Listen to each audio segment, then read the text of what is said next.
So in this video I'm going to be covering the changes that have been made since the last tech demo, and I'll be releasing another tech demo likely within the next 24 hours or so.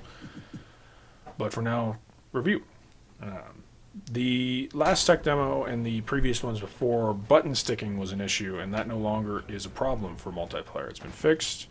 The only issue that now remains for multiplayer, just as with regards to netcode, is there's still a little bit of warping that can occur when players are skiing. However, that's not experienced from the player's perspective. It's only when you see other players. Now, the other change that's been made is the skiing and lateral jet ski have been bound together. And now, so when you use any of your mouse keys that were just for lateral jets, they now also press down skiing. This was under recommendation or suggestion from a friend of mine that turned out actually to work out very well. And so far, everyone, the friend included, that have used the system found it to be a lot easier to navigate with the two being combined in one button. Other things that really have been changed is all of the weapons have had an increase in lethality. Some have been changed, some have just been had the damage increased. But starting things off, the plasma gun, I've changed it to be an arcing weapon.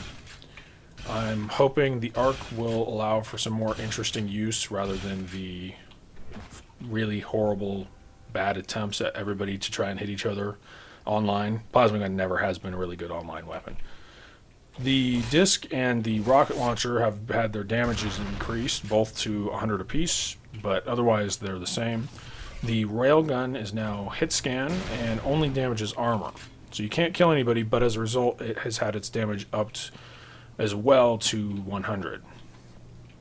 The mortar hasn't had a damage increase explicitly, but there was a bug that affected the mortar and the grenade in that when they both direct hitted, or when they both would land a direct hit, rather than applying full damage, they were exploding and they would apply a radius damage.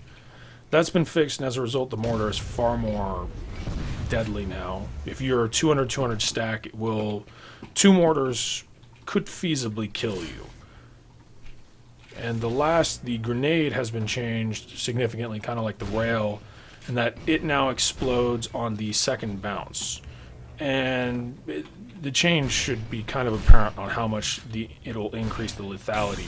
My hope is that it'll make it a far more useful weapon, just because with a base timer, just having it to where it explodes after a certain amount of time, it just doesn't really work too well.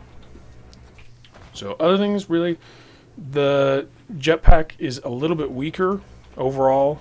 It's the up jet's been weakened a little bit. The lateral jets have been weakened a bit.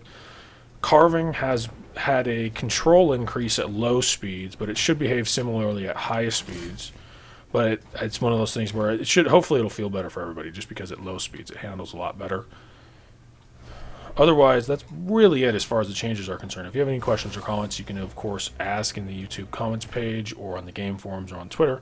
I also started up a Reddit, along with Greth started an IRC channel. Both are free fall. The IRC channel is on QuakeNet. And if you look into my Twitter history, you can get a link to both. Otherwise, that's it. Thanks for watching, and I hope to see you in the next NetPlay test, which I'm hoping will be, well, I'll probably have a couple. August 31st and the weekend before, which is next weekend for everybody watching this when the video came out. Otherwise, that's it. Thanks for watching.